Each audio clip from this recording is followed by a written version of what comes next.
Does that stand for Miss One? It's not Microsoft either. This is the MS1, and MS stands for MySky. It's a brand new design coming onto the market, what I call a performance tandem. We've got a lot of nice little tandem airplanes in the LSA space, but all of them are just sort of recreational fun flyers, and that's great too. But if you want to get up and go, here's a winner on that count. Is this something that's just brand new to the market now? It's not even on the market yet. Probably later this year it'll start to enter production. I've been following this for about 3 or 4 years. It's all being done in the Daytona Beach area. There's a composite shop that was doing some work initially, and now this airplane is based at what I consider a really interesting place called the Spruce Creek Fly-In, which is one of the residential air parks in the country that's the oldest and largest that I'm aware of.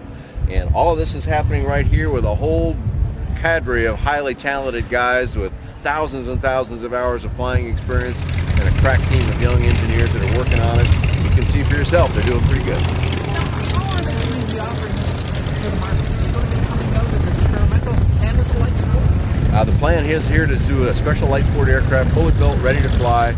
And you can see, obviously, I mentioned it's a tandem, but have a look at the size of this tandem. This is a nice, comfortable airplane, and it's powered by the Jabiru 3300 power plant with 120 horsepower. And this thing, as is common with that engine, has the capability of, and this one will, run right to the 120 knot limit, I think, with ease. Bob, I said that this is a special light sport aircraft, but there's a little more to the story than that. Tell us about what the plans are. The plan is its first iteration will be a production aircraft this coming November as an SLSA. And a future iteration based on that will probably be a kit-built version, an ELSA, and perhaps a kit-built experimental version of the airplane, in which the owner will have far more options as far as gross weight and power plant And maintenance. And performance of the airplane.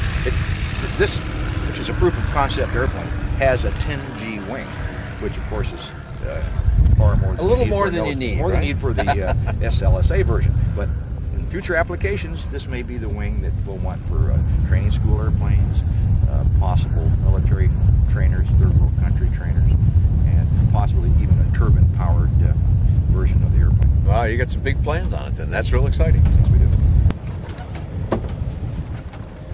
Now, Dan, if you pull that cockpit down, you're going to think you're in an F-14. I'm going to think so, and I might just leave, so I better not pull that down. You know, a lot of people think a tandem is a narrow aircraft, but this one's nice and roomy, and that whole F-15 thing you just mentioned, once we look inside the airplane, you'll see it has even more of that kind of effect. Stick off to the right, throttle off to the left, armrest built on both sides. Nice little carbon fiber panel behind the instrumentation here.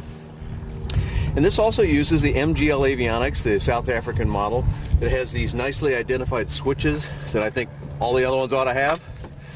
And the whole package is also replicated in the back seat, or can be replicated in the back seat. So while it's flown single place from the front, it can obviously be used as a trainer, flown by two pilots going up to have a little fun.